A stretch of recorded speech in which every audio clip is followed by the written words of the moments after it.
आदरणीय महोदय, एस्केप प्रदेश में अमीर देशों का अभाव है।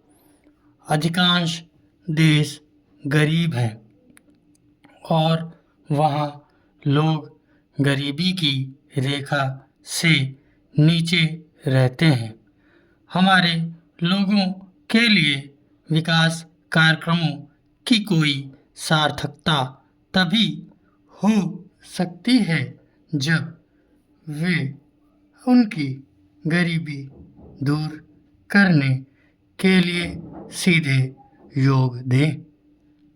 उत्पादन में वृद्धि के कोई मायने तभी होंगे जब उनके द्वारा सबसे निचले स्तर पर जीवन यापन करने वालों का स्तर ऊंचा उठे। गरीबी पर प्रहार करने के लिए मुट्ठी भर लोगों द्वारा अधिक खपत की जगह सामाजिक खपत में वृद्धि की आवश्यकता है। हम इस वर्ष भारत में योजना के 25 वर्ष पूरे करने जा रहे हैं और गणराज्य के भी इतने ही वर्ष हो रहे हैं। इस चौथाई शताब्दी में हमारी अर्थव्यवस्था ने आत्मनिर्भर विकास के योग्य तकनीकी क्षमता प्राप्त कर ली है। हमारा अनाज का उत्पादन दुगना हो गया है और औद्योगिक उत्पादन तिगुना। लेकिन इस अतिरिक्त उत्पादन के वितरण में असमानता के कारण लोगों की आशाएं तीखे ढंग से जाग उठी हैं और सामाजिक तनाव पैदा हो गए हैं। यही कारण है कि हमें सिंचित क्षेत्रों में और बड़े किसानों की सहायता से सघन कृषि के अपने कार्यक्रम के पूरक प्रयास के रूप में शुष्क क्षेत्रों में और सीमांत कृषकों की सहायता प्राप्त करने वाले विशेष कार्यक्रम बनाने पड़े हैं।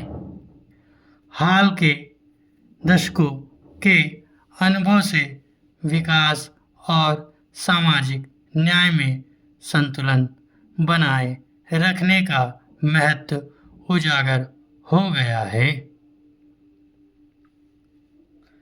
इतने अधिक अंतर्राष्ट्रीय सम्मेलनों और वाद विवादों के बावजूद अब भी समस्याओं को अलग-अलग खानों में रखकर देखा जाता है, न कि उनकी समग्रता में। अंतर्राष्ट्रीय महत्व की मूल समस्याओं की कीमत पर सामूहिक या संकीर्ण राष्ट्रीय हितों का पोषण किया जाता है।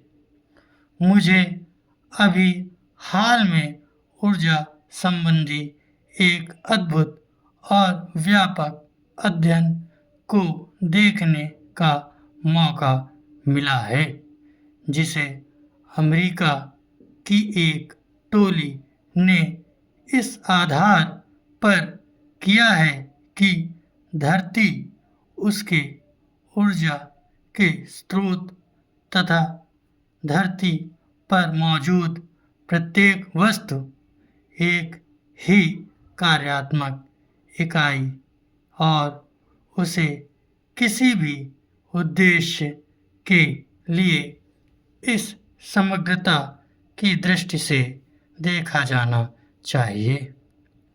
यही बात अन्य साधनों के मामले में भी सच है। दृश्य और अदृश्य आर्थिक शक्तियाँ इतनी बलवती होती हैं कि कोई भी राष्ट्र अंतर्राष्ट्रीय सहयोग के बिना अपनी घरेलू समस्याओं का स्वयं समाधान करने की स्थिति में नहीं है और भविष्य में नहीं रह सकेगा। स्टॉप।